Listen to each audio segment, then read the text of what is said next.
boys and girls. Miss Bear coming to you this afternoon with some vocabulary words to go with our story on apples.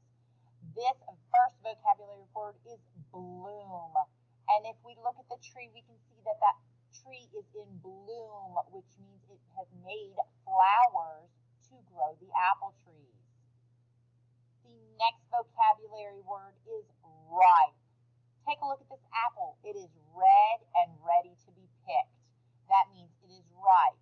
When things are not ready to be picked or harvested, they are usually small and very sour or bitter tasting. Another vocabulary word you will see is dribble. That means to drip slowly. If we're talking about water, maybe the roots need a little bit or a drip of water. If it's talking about you eating an apple, it might mean to drool just a little bit. The next vocabulary word is the word rot. Take a look at these apples. They don't look so good anymore.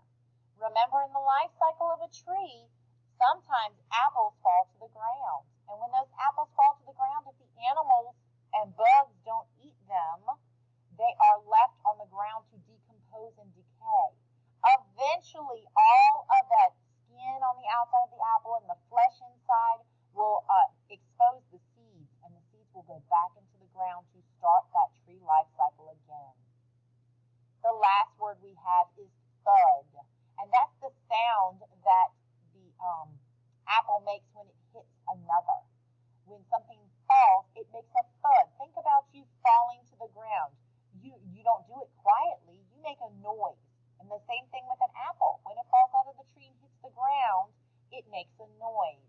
Now, it's falling in this picture into the grass, so there won't be a whole lot of noise, but it will definitely make a noise